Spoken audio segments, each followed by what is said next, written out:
Now I'd like to move into introducing our first speaker of the day, who is David Lorimer. It is my honor and privilege today to pay tribute to our next speaker, David Lorimer, to recognize his induction as an honoree into the Spiritual Awakenings International Circle of Honor, our Hall of Fame for groundbreakers and pioneers in the field of spiritual awakening. David Lorimer is a visionary, author, poet, and groundbreaker. He is the global ambassador of the Scientific and Medical Network and chair of the Galileo Commission. David is the former president of the Roentgen Trust and the Swedenborg Society. He has been the editor of Paradigm Explorer since 1986.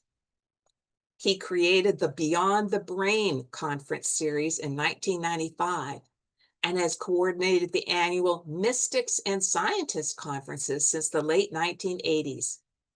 David Lorimer has many, many publications. His most recent include A Quest for Wisdom, Better Light a Candle, and Spiritual Awakenings. Thank you for your groundbreaking work, and congratulations, David Lorimer, on your induction into the Spiritual Awakenings International Circle of Honor. David. Thank you so much. It's a great privilege and very nice to be with you all here. I'm speaking from France. And before I just share my PowerPoint, I just want to share with you briefly one of the things I've been doing this afternoon, which I think is a parable in a way. And that is taking brambles out of a shrub. And those of you who've done this before, you really have to get right down to the root and either take it out completely, if it's not too embedded, or at least cut it off from the root. And that's what we have to do with things that get tangled into our undergrowth. We have to get in there and take the thing out from the root. So there you go. So I'm going to talk this afternoon about Mary Magdalene and the Gospel of the Beloved Companion.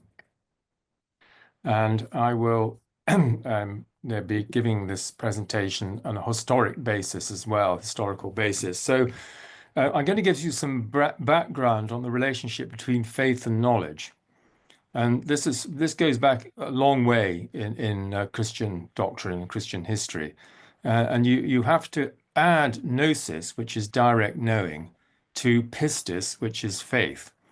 And this makes a distinction, or assumes a distinction, between what in the Greek was called nous, and what in Latin is called intellectus, which is direct knowing, capacity for direct knowing, and discursive thought or analytical thought, which is dianoia, which is literally through the mind. And this corresponds to ratio in Latin. Now, the medieval Franciscan saint and theologian, Saint Bonaventure, he distinguished between three eyes, and I find this very helpful. The first eye is the eye of sense. Then you have the eye of reason. And finally, you have the eye of the heart, the eye of contemplation. And these, in a sense, are different levels of reality. And if we're going to have a complete understanding of reality, we have to combine all three. We can't just remove the eye of the heart and think we have a complete understanding of reality. So modern science, for instance, is based on reason and sense. It doesn't talk about, it doesn't even refer to the eye of contemplation, the eye of the heart. Now, in early Gnostic movements, you have a distinction between three categories: the pneumatics, nothing to do with a drill; the psychics, nothing to do with psychic in the sense that we use it now; and the hylics, who are the materialists. So the pneumatics were people who had direct knowing. The psychics were people who were at the level of faith. And then the hylics were the materialists. So hyli means matter in Greek. And so you could say that the gnosis corresponds, or the Gnostic impulse corresponds to the esoteric, and pistis, faith, to the exoteric. But one of the issues here was that the gnosis is obviously, as it were, a minority faction, in the sense that not everyone can achieve it, and not everyone is prepared to undertake the discipline involved and training involved in order to make yourself open to it. Whereas there's a universality about faith that you doesn't really need to be dependent on advanced spiritual practice.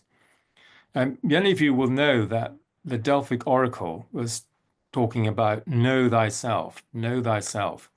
And Plotinus said, and this is quoted in the foreword of Ian McGilchrist's The Matter with Things, but we, who are we? And this really is the crucial variable, who are we? And this is the question I'll be asking myself, and we should all be asking ourselves. So this is 140 to 160 AD. Theodotus wrote that the Gnostic understands who we were, what we have become, where we were, and whither we are hastening, from what we are being released, what birth is, and what is rebirth. Well, that's pretty comprehensive in terms of metaphysics. And this, so it's really this inner knowing of origins and destination, if you like. Jung was very interested in the Gnostics. And the Nag Hammadi library, which many of you will be aware of, the Gnostic Gospels, was discovered in 1945, but it didn't become public knowledge until the 1960s. And this is an Italian scholar talking about gnosis, and he talks about it as lived experience of spiritual regeneration. And the important point here is lived experience. Knowledge of beginning and end. To know means to become the same reality that is known, removing the dichotomy between subject and object. And this is really an essential point to grasp, that becoming the same reality that is known is the essence of gnosis, which I'm sure many of you will have actually experienced. And so the emphasis here is on experience, not on doctrine.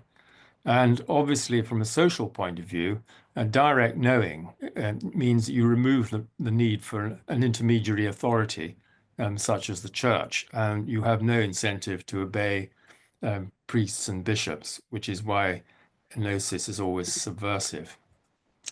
In the Gospel of Thomas, it's written, the kingdom, which I think is also the spirit, is inside of you, and it is outside of you. When you come to know yourselves, then you will be known. So this is the same thing as we've just been reading in Philoramo. Then you will be known, and you will realize that you are the sons of the living Father, the living Spirit, if you like. So there's a reciprocity of knowing.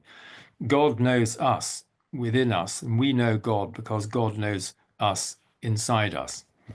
So the kingdom, in this sense, symbolizes transformed consciousness. And in Christianity, you have this notion of metanoia, which means a change of mind or conversion. But it's really a transformation of consciousness. And the Lord's Prayer, which I pray every day, says, thy kingdom come. But the kingdom is not of this world. And so we really should be in the world, but not of it, in the sense that we regard the world as ultimate. So here's a quotation from the Apocryphon of John. I am the light which exists in the light. I am the remembrance of the fullness, the providence, or the pleroma. And the important point here is remembrance. And so we suffer from what you might call a cosmic amnesia. People, and I include myself here, don't know or remember where they come from and who they really are. And this is quite a handicap, but as I'll say in a moment, this is part of what I regard as the cosmic game. And so the idea here is that we fall into ignorance, forgetfulness, and separation, and indeed into density. So in the Cathar area, for instance, the meteorites were thought to be very, very concentrated descents of stones from heaven, and which is also the Grail, incidentally. And so the Gnostic fall, and this is a key point, is not disobedience to authority. It's forgetfulness. So the conventional fall in Christianity is disobedience to authority. Now, here's a very important book by Professor of Ecclesiastical History at Harvard called The Gospel of Mary of Magdala, Karen L. King. And I'm going to say something about what her edition and her view. So she explains that the original Christian period was one of oral traditions, diversity, pluralism, and local community. And the idea, this distinction between orthodoxy and heresy or deviance is actually retrospective. And so it's not something that was formulated in those times until the fourth century, until Christianity formed itself and formulated creeds and a master story. This is her expression, involving sin and atonement. And in other words, giving an authoritarian view where the church was the intermediary between heaven and earth. And so this was particularly the case from the fourth century onwards with the Nicene Creed and the Council of Nicaea in 325 AD, where Constantine decided that Christianity was going to be the religion of the Roman Empire. And what you also need to understand from a textual point of view is that male codes for mind and spirit, whereas female codes for body. And so the key thing here that's at issue, and I'll go into this in a little more detail in a moment, is authority and legitimacy. Are you automatically legitimate because you have the authority, or is it the inner authority that gives you legitimacy? Here's April DeConnick, who's professor at Rice University, and she wrote a book about 4 or 5 years ago, which I reviewed, called The Gnostic New Age. And the subtitle was How Countercultural Spirituality Revolutionizes Religion. In other words, it's a transgressive force. It transgresses authority, it transgresses conventional thinking. And I think this is still true today. And she writes that our essential human self is nothing less than God's very own life essence. This is the classic Gnostic view, waiting to be reawakened through gnosis. And that means that we're not servants, but we're friends. And she identifies 4 Gnostic awakenings, which I think is very interesting. So the first one, which I'm going to talk about a bit more, is the medieval Cathars and Bogomils. Bogomils were the Cathars of Bulgaria.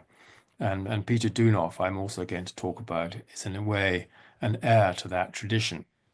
Then you have Florentine Renaissance Hermeticism with the rediscovery of Plato and the Hermetic texts in the 15th century. Then you've got the 19th century discovery of the original codices, including the Gospel of Mary, and Theosophy, and later out of that develops Anthroposophy with Rudolf Steiner. And then fourthly, the period since 1945, and especially since the 1960s. And I mentioned Jung already, but I feel it also includes the whole transpersonal movement, the experience of NDEs, STEs, which a term invented by or coined by Yvonne in the 1990s, and the work of Sir Alistair Hardy, who founded what's now the Alistair Hardy Trust, but it was originally the Religious Experience Research Unit in 1969.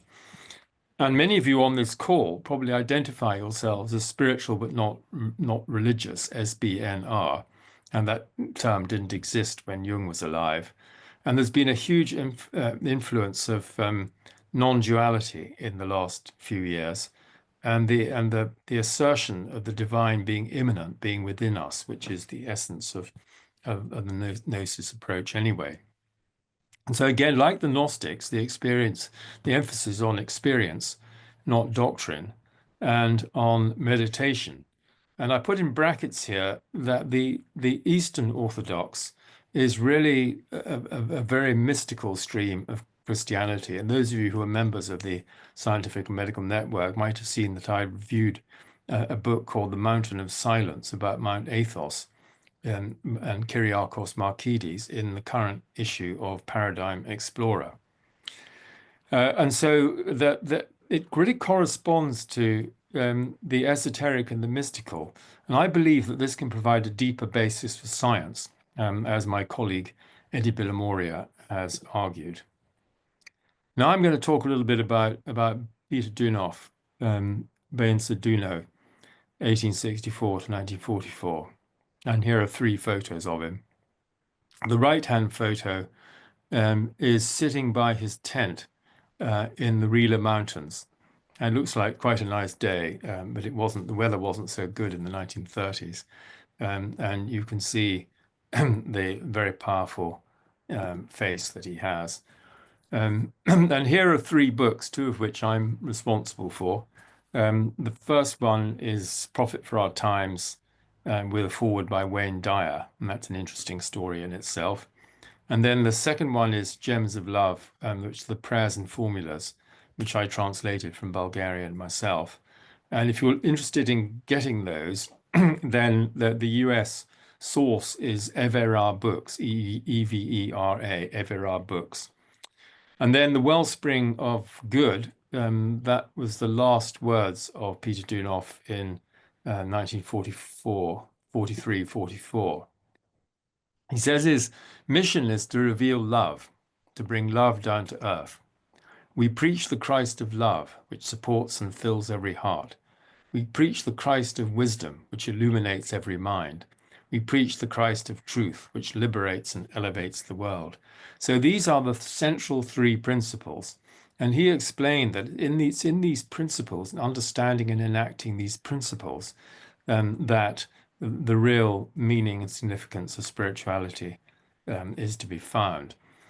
So love bringing warmth to the heart, wisdom bringing light to the mind, and truth bringing freedom and elevation. And then at a certain point, and this is interesting, this is why he's known as Bainsa Duno, because he was born Peter Deunov. And he says the new spiritual name is Bainsa Duno. And this is a collective being characterized as the spirit of truth. It's a very, very powerful statement to make. And here's one of my favorite photos in Rila in 1936. Just contemplate that for a moment. There's enormous depth there. And in the Rila Mountains, there took place, and this is 1930s photograph. It was developed in 1932, what's called the paneurythmy. And you can see here I've got live musicians, and the musicians are in the middle of the circle. This is Haramieta, the most extraordinary peak. And you can see the master doing a gesture which is liberation, which is number 7. And this is liberating yourself from your limitations. Very, very powerful. So I think I've explained this already. These are the 5 principles in which you add to love, wisdom, and truth, justice or equity, and virtue or goodness. And then we're all concerned, I think, with how do we renew culture? What is this new culture? And this is Deunov still, he said the current culture is one of intelligence, while the new culture will be based on love. This is a very important statement. And you can see that the technological, technocratic view of the world is that intelligence is the supreme value. But what kind of intelligence? Not intuitive intelligence, analytical intelligence, cleverness, manipulation. And the new culture will be based on love. And love he defines as life for the whole. And here's a crucial point. How does this new culture arrive? And it's very similar to what Chris Bache writes about in LSD and the Cosmic Mind. Either it's the awakening of human consciousness, inner transformation, a new wave. And that is happening. That is happening. But it's not happening on a sufficient scale, in my view. Or, I would say, the path of suffering through catastrophic breakdown. And unfortunately, as a species, it seems like we need to be up against the wall before we really think, well, we better change. There was a businessman who said, Jim Rohn, he said that we only change for 2 reasons. One is inspiration, so that's number one, and the other is desperation, number two. So that these new people, in other words, people of the new culture, will think of the good of their neighbors as their own. So there's no separation. And it's now time for the strong to manifest love. You have to be strong inwardly to manifest love with a capital L. And Christ on earth is the manifestation of divine love within our hearts and minds. And that seems to have moved on automatically somehow. Let me just check I haven't missed one. Yeah. Well, that's very, very nice. So here is a powerful statement, and there's more I could say about this. But you women on the call, which I'm sure there are many women here, this is your task. Women will save the world. I should add, it's the feminine principle as well. It's not just women. No preachers, no bishops, no priests. Women will save the world. Do you understand this? It's what is written in Scripture. The new culture does not call for women in the ordinary sense of the word, but for women of the new era. Resolute, radiant women, women with luminous minds, generous hearts, and willpower as strong as a diamond. Willpower as strong as a diamond. So you can see these three principles, love, wisdom, and truth, embodied in that in this quotation here. This is part of a much extended prophecy from 1944, which you can find on the internet. And I just wanted to put this one in here. The Earth, the solar system, the universe, all are being put in a new direction under the impulsion of love. Most of you could still consider love as an insignificant power, but in reality, it's the greatest of all powers. Money and worldly power continue to be venerated as the course of your life depended upon it.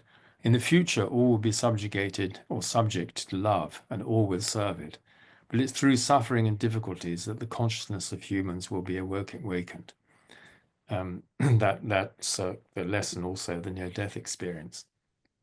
So now I'm going to go back to the Gnostic story of the self with its transcendent origin, the fall into dark and dense matter, separation, but ultimate return. So what comes down, the descent, implies an ascent.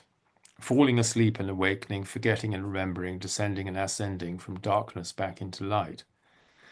And the initiate is one who's come to know the immortal spirit of light in silence, in silence.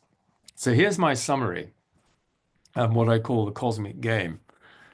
So look on the left, you'll see the situation, the human situation, and the right-hand side is the human potential.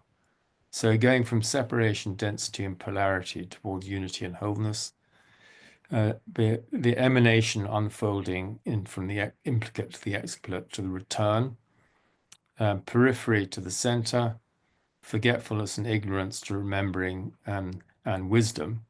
Aletheia is the Greek for truth, which means not to forget. So lethe is forgetfulness. From sleep to awakening, from darkness to light, descent to ascent, from lead to gold, it's the alchemical process, from the small self to the large self, and from unconscious unity to conscious oneness. And I will make these slides available for you, because that's a lot to take in. And I found this fascinating, this incubation in silence from April to Conic. And so the silence you can see from this quotation is the primal state. And the primal God is a silent God. And then the goal of the Gnostic journey is to withdraw back into this original silence, rest, and stillness. Silence is considered the state of utter transcendence, the very essence of ultimate reality in its original condition. So living silence, she writes, is a state of silent light. And amazingly, in my view, she doesn't then think that, my goodness, this is meditation. They must have been meditating. It's almost a textbook definition. And the emphasis here is on being rather than doing. Many of you may have read the Gnostic Gospels published in 1979 by Professor Elaine Pagels. Um, and she talks, again, she reinforces the message that we have been talking about, which is gnosis as self-knowledge and knowledge of the self, or insight. And you'll have got this point by now, but I'll just repeat it. To know oneself at the deepest level is simultaneously to know God. To know oneself at the deepest level is simultaneously to know God. Then Gilles Cuspel, who was a great Dutch scholar who was the supervisor of Anine van der Meer, who I'm coming on to in a moment, talks about gnosis as a universal experience of self. So this is the depth, it's the depth of the human. And David Hawkins, who's a psychiatrist, some of you will know his work. If you don't, then my goodness, do get to know it. Power versus force is a good place to start. The self is its own message, and truth can only be realized, not explained. Plotinus, Plato's theory of knowledge was based on recollection. And Plotinus, he says, remembering is for those who have forgotten. So you can see he was one who remembered. And he also said this very profound phrase, we're within a reality that's also within us. And here's Mani, I knew him and understood that I am he from whom I was separated. I have witnessed that I myself am he, and we are the same. So this is the same point of transcendent unitive knowledge. This is also really an initiation. And this is from the book Rites and Symbols of Initiation by Mircea Eliade. So initiation, he says, is a basic change in potential in existential condition, a change of being. And I think the near-death experience is an initiation, and many other experiences are initiations. And he writes that through initiation, we become what we are and what we should be, a being open to the life of the Spirit. Just think about that, a being open to the life of the Spirit. And hence one who participates in the culture into which they were born. The depth of culture is spiritual culture. So you're open to the values of the Spirit. Now I come on to the Gospel of Mary. There are two fragmentary versions, both 1895, found 1895, 1917. And if you read Karen King's book, then you can see her commentary and the comparisons between the two. Thought to date from the early 2nd century, and circulated for 300 years and then was completely lost until 1895. And this is an astonishing thought. One of the most important Gospels just lost, and many other Gospel of Thomas lost. And so nobody knew about these Gospels between 300 AD or so, mid 4th century, and the end of the 19th century. It's over 1500 years. It's quite amazing if you think about it. The important point, this is a key point to understand, is in the Gospel of Mary, Mary is a leader with spiritual authority. And there's an issue, and I'll come on to this in the Gospel of Beloved Companion, about who had the authority to teach and who was going to be the successor of Yeshua. Mary was the designated successor in the Gospel of Mary. And this is dynamite. Peter is not the designated successor. And in fact, the whole of John 21 was added at a later date in order to argue that Peter, the rock, was the legitimate successor. So the point is, well, the question is, who is authorized to teach? You've got to know what you're talking about, literally know what you're talking about. You have to have knowing and understanding. And this is Karen King. There was a famous sermon by Gregory the Great in 591, so quite a long time after the gospel disappeared. And the view that Mary was a harlot and a prostitute and a sinner is pure fiction. And that is, and so these are really important points to understand. That the focus of salvation falls not on Jesus, but on his teaching. Not on the man, but on his teaching. This is key. And there's a relationship between the theology of the cross and authority, because this is based on sin. And so the Gnostic approach, the approach to the Gospel of Mary and the Gnostic Gospels, is that Yeshua brought a revelation of saving truth, not an atoning sacrifice, Lamb of God. So if you look at the Gospel of Beloved Companion as compared with the Gospel of John, then you'll find that the whole chapter about the Lamb of God is missing in the Gospel of Beloved Companion, which I argue is an earlier version of the Gospel of John. And I have no scholarly reasons for putting that forward. And so the revelation of a saving truth is transformation, not redemption, and gnosis, not belief, pistis. And so she concludes that this view of Jesus as a wisdom teacher opposes the theological centrality of the crucifixion, which she says is tied directly to an ethics of sin and judgment, whereas we're poor sinners and need to be saved by someone outside ourselves. One of the people who wrote about the Cathars and who wrote an essay called The Romanesque Renaissance was Simone Weil. Some of you will know Simone Weil, and if you do know her, you will no doubt be extraordinarily impressed with the amazing quality of her mind and her integrity. How long does she live? 34 years. How intensely did she live? Incredibly intensely. If you'd been her, you wouldn't survive a day or two with the intensity that she lived in. And then I'm also like to highlight Déodat Rocher, who was one of the people who revived the Cathars in the 20th century. He began the Journal d'études Cathars, the journal, in 1949. And he was also a follower of Peter Deunov, which is interesting. And so the Romanesque Renaissance, this is Simone Weil, talking about the Greek idea of mediation between the divine and man, and this descent enabling ascent. Key ideas in Greek are harmony, proportion, and balance. And I don't entirely buy this argument because I think that there's more continuity between the early Gnostics and the Cathars than between the Cathars and the Greeks.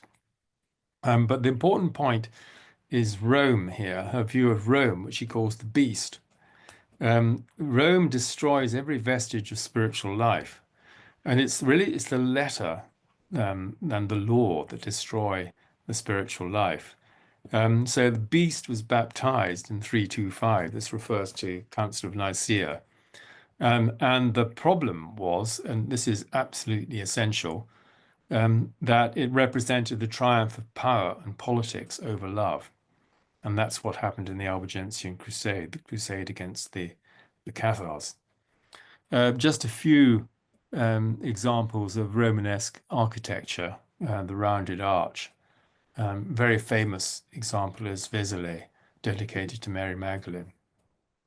And so this Christian civilization is Romanesque, had a revival in medieval Occitania, which is where I live.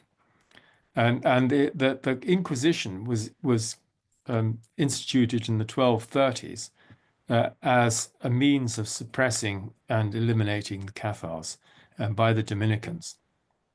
And here is Simone Weil, and I just love this quotation. The conception of love is the rejection of force. We haven't arrived there as a human species. We think force is the way, violence and force are the way of settling disputes. We see it all over the world at the moment. But supernatural courage is required to embody this. And she memorably writes, everything in the world is exposed to the contact of force, with only one exception, which is love. So love is the presence and the counteraction towards force, and particularly non-violence. I'm giving a talk on Radha Krishnan on Tuesday. I'll see if I can put the link later in the chat. I'm talking about that there as well. So there was an orientation of love, and I want to bring in the troubadours here. Um, and the troubadours were poets and musicians, and they were itinerant. They went round different courts. So chivalrous love of a woman is patient attention towards the beloved and a celebration of beauty.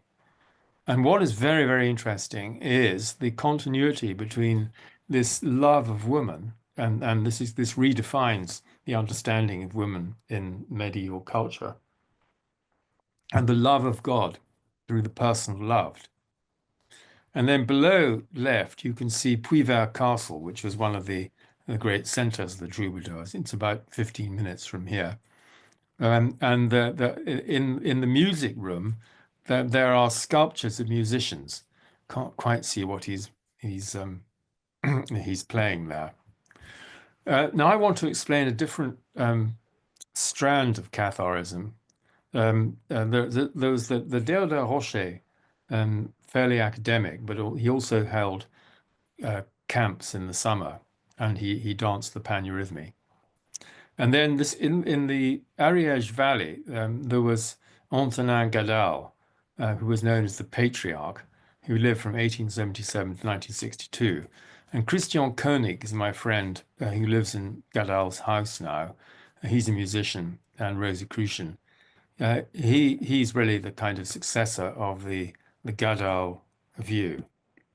And this is what he was talking about. He said the triple alliance of light, triple alliance de lumière. The Grail, which was very alive in this area, the Cathars, and the Rose Cross. So you can see the symbols there. And Cathar Gnosis, and it's important to understand this. They were Gnostics, the Cathars. They're known as kind of dualists and heretics, but that's not really the essence of what the whole movement was about. It was about this inner illumination. And so it's 1244 marked the siege of Montsegur and the massacre of 225 Cathars in a huge pyre at the bottom of the hill. And this is this book Triomphe de la Gnose Universelle, which I read last year, The Triumph of Universal Gnosis, by Gadal. And it's a very, very interesting book, and he's very erudite in terms of symbolism as well. And the church, the Cathar Church, was the Church of the Holy Spirit, was bound by love and symbolized by the dove. And he wrote this: the last word is given to love. Le dernier mot est à l'amour. And this light and love shines in the darkness. And Gadal, was the one who worked on these caves of initiation in Ornolac. And those people who come on my retreats, we go to these caves, so you can actually have an experience of what this was like.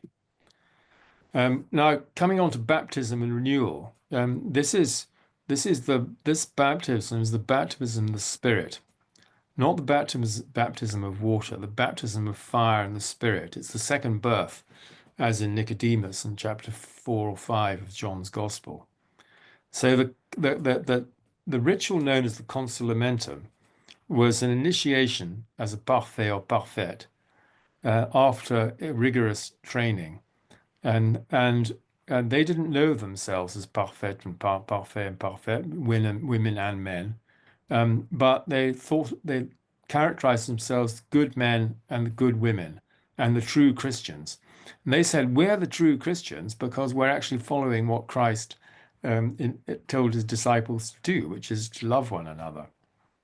And as part of this initiation, the Gospel of Beloved Companion was laid on the head. It says the Gospel of John, but I'll come on to that in a moment.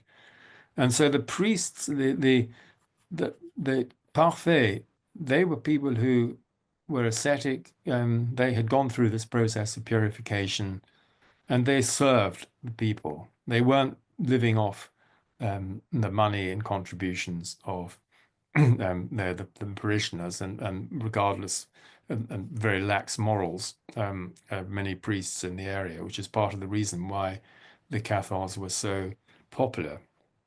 Theologically, the great debates took place between Guilbert de Castres and St. Dominic. And if they're saying the Lord's Prayer, this is one crucial difference. Give us this day our supersubstantial bread, which is the bread of heaven, and which is wisdom. Now here is an extraordinary thing.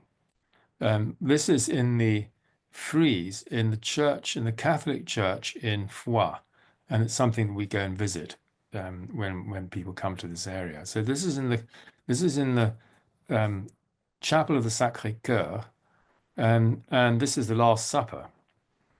And so you can see very, very clearly that Mary Magdalene is sitting on Jesus's left.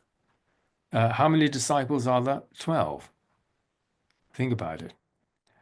I think there might be one just missing, but I think I missed one off on the side here. But the point is that there's this was the beloved companion mutated into the beloved disciple, and this is a big question. So look at the right-hand side, and you see this beautiful. You can see this devotional attitude. And you can also very clearly see that she's a woman. There's no doubt about it, no ambiguity. All the men have beards. And just notice here the alabaster jar. And notice this one is Judas with his money bag, and someone has removed his head.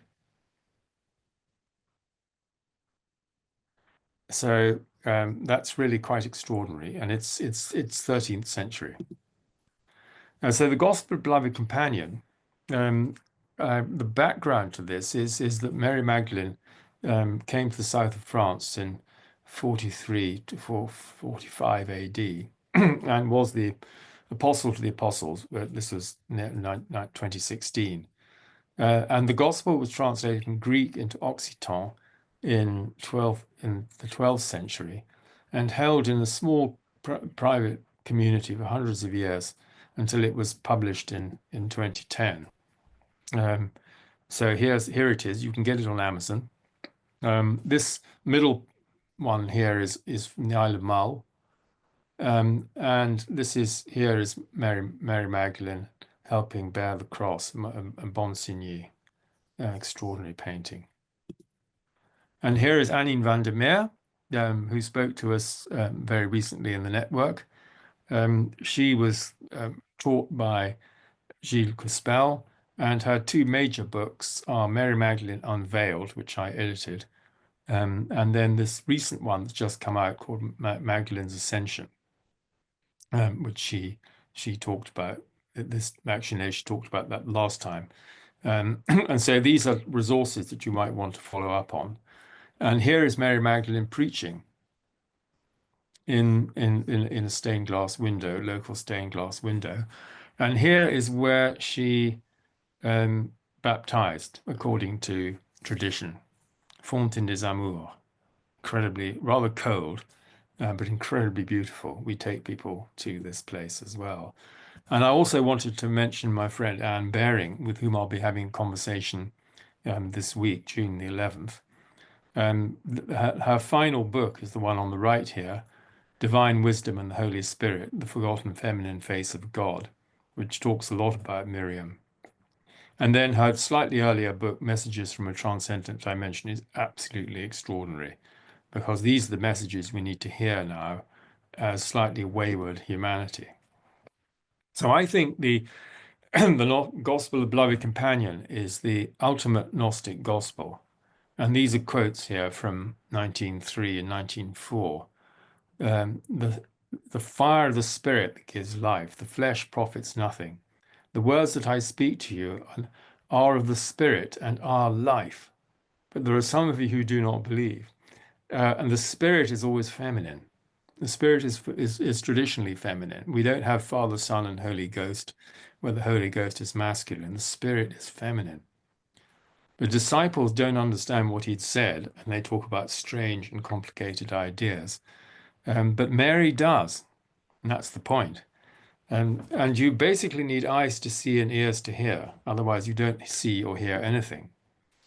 Here is, I'm going to read a poem at the end, which has this quote in it. There came a man out of the land of Yehuda, sent from the Spirit, whose name was Yeshua. In him was life, and that life was the light of humanity, the light that shines in the darkness. Never has the darkness overcome it. So this is a quotation from the Gospel of Beloved Companion, which is almost identical, except in the last piece of the sentence, to the Gospel of John. But in the Gospel of Beloved Companion, there's no mention of the Logos. In the beginning was the Logos. There's no mention of that. And I've done a 35-page commentary on the two Gospels. There's an emphasis on light, bringing light into the world and not walking in darkness. But he who walks with me will have the light of life and the love of life. And then his testimony is true. And this is classic Gnostic expression. Think back to Philaramo and Pagels before. I know where I came from and where I'm going, but you do not know where I came from or where I'm going. I'm one with the Spirit who sent me. And then we have this quotation, which is very similar to the Gospel of Thomas. And I commend to you Man, Temple of the Living God, as a version commentary on the Gospel of Thomas by Roberto Pla. It's an absolutely extraordinary book, 800 pages, so it'd take you a few months to read. If you bring forth what is within you, what you have within you will save you. This is the Spirit. But if you do not find that within you, that is from the Spirit, what you do not find within you will be your death. In other words, you won't come spiritually alive. There's light within a person of light, and it shines on the whole world. If it doesn't shine, it is dark. Only in the truth I tell you, be still and know that I am. Those with ears, let them hear. So this is the I am, and the still small voice of God. Be still and know that I am. In other words, in the stillness and the silence, we know the Spirit, and then we know that we are the Spirit. And then here we are, the law of love. And this is also in Gospel of John. A new commandment I give to you, that you love one another, just as I have loved you, that you also love one another. By this, everyone will know that you are my disciples, if you have love for another. And that's the key. This is the key criterion. That's how you will be known to be a disciple of Christ, that you love people. Tell others what you have seen, but do not lay down any rules beyond what I appointed you, and do not give law like the lawgiver, lest you be constrained by it. That's just what the church has unfortunately done, gone for the law and the letter and authority. And Yeshua here is advising against this. And then Migdala is the tower. And so this is 35:17. Where Yeshua says, there's one who had my commandments and keeps them, which is Mary. That is the one who loves me, and the one who loves me is also loved by me and by the Spirit. To that one I will reveal myself, so that you will know that what I have said to you is true, that I am in the Spirit and the Spirit is in me. And this is the Ascension, which comes at the end of the Gospel. And that same one, the Spirit, will complete in all ways, so that by this sign you may know that my words are true, that my testimony is the Spirit, the one who sent me. And so after the crucifixion, Mary Magdalene gathers the disciples in her house at Bethany, and she raises her right hand. This happens 5 times altogether in the Gospel of the Beloved Companion, including turning water into wine and raising of Lazarus and stilling the rough sea. Let us praise his greatness, for he has prepared us and made us truly human. So this is the idea of life, is to become truly human. And she turned their hearts to the good, And then Peter says, Sister, we know that he loved you more than any other among women. Tell us the words of the rabbi, which you remember, which you know and understand, but which we do not, nor have we heard them. This is the experience she talks about. And so she talks about going through the ascent of the tree and passing through the various gates and boughs up the tree from darkness to light. And Anneen van der Meer provides a brilliant analysis of this. She says, "What is hidden from you, I will proclaim." And this is direct quotation here. "Blessed are you who came into being before coming into being, and whose eyes are set upon the kingdom, who from the beginning has understood and followed my teachings." And this is Yeshua speaking. "Only from the truth, this is verily, verily, I say unto you, only from the truth I tell you, there's a great tree within you that does not change summer or winter, and its leaves do not fall. Whosoever listens to my words and ascends to its crown will not taste of death, but will know the truth of eternal life." And that is that the spirit within us is eternal. And so this is very truncated. And so you really have to read the whole thing, which will, as you Americans would say, blow your socks off. Um, uh, and I saw my soul, now free of all darkness, ascend again to be filled with the life and goodness that is of the Spirit, is the Spirit. And I was filled with a fierce joy. How about that? Fierce joy.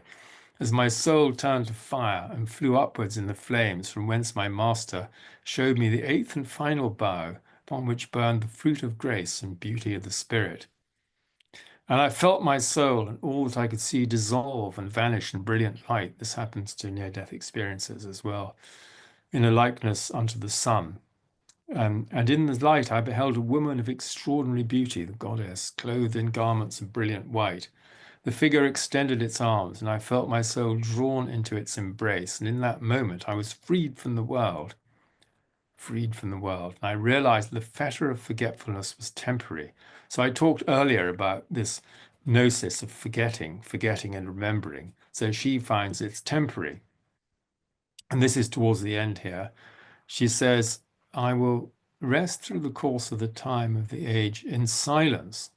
Remember what we were talking about earlier on, the silence and the origin. And she heard the voice of Yeshua say to her, "Miriam, whom I have called the Magdala, now you have seen the all and have known the truth of yourself, the truth that is I am, and have known the truth of yourself, the truth that is I am. Now you have become the completion of completions." And you find this in other Gnostic texts. And thus the vision ended. She fell silent, since it was in that silence that Yeshua had spoken with her and revealed these truths. But what happens? Many of the disciples didn't understand what she said and grumbled against her among themselves. So here's Peter, Simone Cathar. "Did he really speak privately with this woman and not openly to us? Are we to turn about and listen to her? Did he prefer her to us?" So he's very jealous. And this is the primacy, you see, that she knows. He doesn't. He doesn't even understand. And then the Magdala wept. "Do you think I've thought this up myself in my heart, that I'm lying about Yeshua? Only from the truth, again, I tell you, what I have said is the truth." And then Matthew comes to her defense, Levi, Matthew, and says, "If the rabbi made her worthy, who are you indeed to reject her? How dare you? Surely as his companion, the beloved companion, Yeshua knew her better than all others. That's why he loved her more than us." It's a bitter pill to swallow.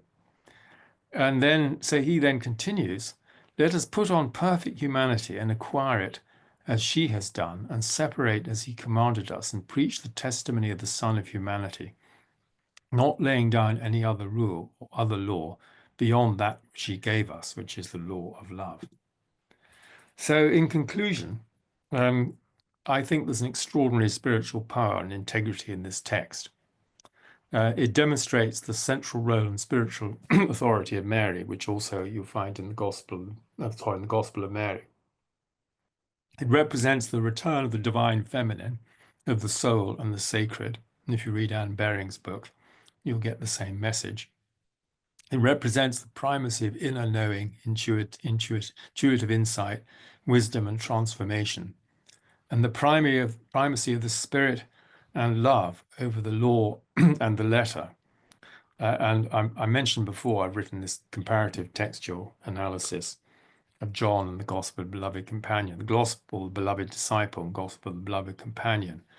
I got the idea partly from Ramon Jusino, who wrote a paper in 1998, that's Jusino, you can look it up online, saying that he thought the Gospel of John was written by Mary Magdalene.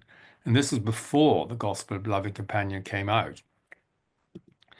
So the Gospel of the Beloved Companion is for those with eyes to see and ears to hear. So we need to find silence and peace, light and love within. And this means where and how do we focus our attention? And this is a quotation that I already gave you. In Yeshua was life, and that life was the light of humanity, the light that shines against the darkness, and never has the darkness overcome it. So what I'm suggesting here is that we can all cultivate attentive psycho-spiritual states. If you look down the right-hand column, this is the general state of mind of Western culture as of this year. Dispersed, distracted, diffuse, chaotic, fragmented, too fast, noisy, fearful, isolated, and anxious. Do any of us want to be like this? No. We'd rather be in the left-hand column here, centered, focused, concentrated, coherent, integrated, slow, silent, loving, connected, and peaceful. And if anybody's interested, I'm doing a retreat with Dr. Nicola Amadora in July. There's still a few spaces left. And so you can email me if you are interested. This is Nicola here. We gather in July in France. You're invited to the feast for this beautiful Way of Love retreat. And on the left here, so this is what you want to go to, nicolaamadora.com/events/Way of Love retreat. And on the left here is extraordinary stones, which she calls the ancient ones. And we went there with her on New Year's Day. And then you've got Rennes-le-Château, which is a bit of a rabbit hole, in my view, with all the treasure and the secrets and everything. But still, it is dedicated to Mary Magdalene. Then here are my books, recent books, Better Light a Candle, my poems that you can buy on lulu.com. A Quest for Wisdom, which is 25 of my essays over a 40-year period. And then The Great Upshift, which I edited with Erwin Laszlo. And then finally, links to follow up, the Scientific and Medical Network.net and GalileoCommission.org. If you go to scientificandmedical.net, then you can sign up for our mailing list if you're not already a member. And then you can attend my conversation with Anne Baring this week. So let me just stop share, and I'm going to read you a poem, and that's my final thing. This poem is Conjunctio 2020, and this is the piece from the Gospel. There came a man out of the land of Yehuda, sent from the Spirit, whose name was Yeshua. In him was life, and that life was the light of humanity, the light that shines against the darkness, and never has the darkness overcome it. And this conjunctio was a conjunction of Saturn and Jupiter. You might remember this from December 2000. So here we go. Jupiter and Saturn coming together, moving apart, in a cosmic dance, the pulse of life itself. Expanding and contracting, rising and setting, ascending and descending, growth and decay, light and dark, shading into one another. An iron grip of darkness and fear tightens around us, grasping, clasping, an all-seeing eye penetrating our inmost recesses with prying intent, seeking total control, stifling dissent to keep us safe and secure. In the meantime, the fresh water of life flows freely into clear new crystal vases of trust and transparency. Hope arises in the air, grounded in firm resolve, the blazing light of truth abroad, a flame of incandescent love, cascades across the sky, enlightening and illuminating our hearts and minds within. Moving apart, coming together, soul and spirit, love and wisdom, interweave, merge in sacred marriage. New life is born in freedom, new healing light in peace, and never shall the darkness overcome it. This is where we need to be. Never shall the darkness overcome it. Thank you. Thank you, David. That was absolutely incredible. Just a phenomenal presentation. And I love your ending line. And never, say it again, please, and never shall And never shall the darkness overcome it. And never shall the darkness overcome it. That was absolutely beautiful. So if people have some questions for David, please put them into the chat. But You've muted yourself suddenly, I Blonde. wonder how that happened. All right. If someone has questions, please type them in the chat and I'll ask David. But we have had a few questions already. And I'll start with one of them, which was, were you saying that there actually were 13 disciples and that Mary Magdalene was number 13? No, I think it's more radical than that. Um, I think that the gospel of the beloved disciple mutated into mutated from the beloved companion. And so in that frieze, there's no John, but there is Mary Magdalene. So this is rather radical, but it's what is suggested by the sculpture.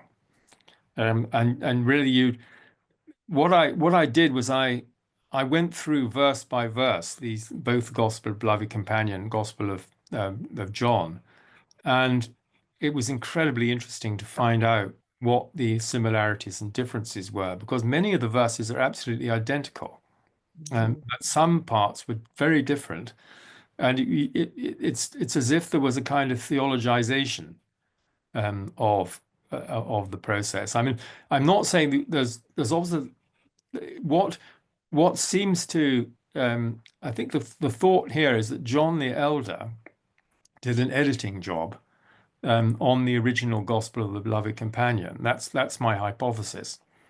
Um, but it's clearly it's a witness. It's a direct eyewitness account. So that, and the same with John. But then it's generally recognized by scholars that it can't have been the John who was listed as a disciple. It just doesn't work because of I can't give you all the detail, but it simply doesn't work textually or contextually. And there are things like that it's only if she were his wife that she could have been looking after him and his body. It's only close family members who are able to do this according to Jewish custom. And so it probably needs a bit more research. But the fact is that in this church, it's Mary Magdalene who's sitting next to Jesus. Fascinating, interesting. According to the Gnostic view, which was not about Christianity being about punishment, but about inner knowing or gnosis, what, from that perspective, how do you define sin, or is there such a thing as sin in the Gnostic view? No, and that's actually. I mean, I'm reminded of in one of Raymond Moody's books. No, sorry, it was Ken Ring. It was Ken Ring, heading toward Omega. He near-death experiencer comes back, and they have two insights. One is that they understand what the universe is about in a direct way, and the second is that there's no sin as normally understood. And when the being of light, oh, the person asks the being of light, will I be able to remember this when I come back into my body? And they say, well, you won't remember the first one, which is rather frustrating. You won't know about what the meaning of the universe is, but you will remember the second. And there's a similar experience in one of Raymond Moody's books, where an evangelical Christian has a mystical experience during a near-death experience. And one of the things they come back to is that God isn't interested in theology. God is interested in what is in your heart. And I think that's something to take to heart. It's not beliefs that really count, it's what's in your heart. Awesome. That is beautiful, David. Now, many people are asking and how they can get in touch with you because they'd like a copy of your slides. Could you please tell us quickly, and then maybe afterwards you could put it in the chat as well, as you. Yes, I can put them in the chat and I can send them to you, so that they can people can have access to them because there's quite a lot to take in. Um, Mhm. so it's hard to take it all in at the same time. Yeah. I have a question for you, which is building on what you talked about. I mean, you referred to the fact that you're doing retreats in the south of France, and I'm convinced that Mary Magdalene traveled to the south of France and spread her wisdom there. Can you confirm what you have found? Did Mary Magdalene, after the crucifixion, travel to the south of France, live there, and spread her mystical teachings? Yes, I think so, and there's relatively good evidence for that, and it's also in the whole Catholic tradition. And so the Saint Baume, which is the sacred balm, which is the oil, is the sort of shrine, if you like, of Mary Magdalene, halfway up a mountain, about 2 hours from here. The community of the Gospel of Beloved Companion, they say it's not exactly in that place. That there is a place a little further up the hill, which is the real place that she was. But who Mm-hmm. knows? Mm-hmm. And I think that if you look at this, there was a biography written in the 7th century. All of this is quoted by Lawrence Gardner, The Magdalene Legacy. So if you read that, then you'll get all the detail behind that. And I think that there are numerous. There's this frieze I told you about. There are quite a number of statues with Jesus on one side, Mary on the other, in the churches around here, and also in the stained glass windows. Mm-hmm. And I think that the real kind of mystery um, is really the what happened between no that period um, and the 12th century, at which time this gospel reappeared. I mean, it must have been kept underground, as it were, all that time for purposes of continuity. Um, but we don't we don't really know what happened to the Magdalene movement, except that it really did resurface in with the Cathars in the 12th century, and you've got the Grail and the troubadours. And so you really got a revival of the feminine at that point. And I think you'll have noted that women and men had equal status as initiates within the Cathar tradition. Awesome. Thank you, David. This will be our final question. Uh, and it's actually about your own spiritual awakening that we have a question here. I just lost it in the chat here. I'll try to paraphrase it. Oh, here it is. Do you feel that your discoveries, your spiritual discoveries, are some ancient wisdom that are reawakening and rising in you, or new knowledge? Well, I think knowledge of the spirit and knowing the spiritual knowing is something that is inherent in all of us. But clearly, it's instantiated or manifest or incarnated to this much greater extent in the great saints and sages, who've devoted their whole lives to to this vision and spiritual practice. And so I don't actually regard myself as enlightened. I regard myself as as other people have said, a student. I'm still studying. I'm still Mhm. I'm trying to become, a more loving, wiser human being, aren't we all? Um, Yes. But I think that's really that's our task is to understand, as I said with Peter Deunov, and I can see Ardella Nathaniel there, with a wonderful Rila sunrise behind her. Now, our task is to understand and enact love, wisdom, and truth. And I think the meaning of life and the purpose of life is exactly that. And Peter Deunov, he says that when you pass over to the other world, you will be examined on how you have applied the law of love. How Mm-hmm. about that? I mean, I think that's really what they say, the bottom line. Mm-hmm. And that's what we all need to know. It's what young people need to know. And that the curriculum on earth is to grow in love and wisdom. Mm-hmm. That is absolutely beautiful, David. Thank you. Thank you for an absolutely fabulous presentation.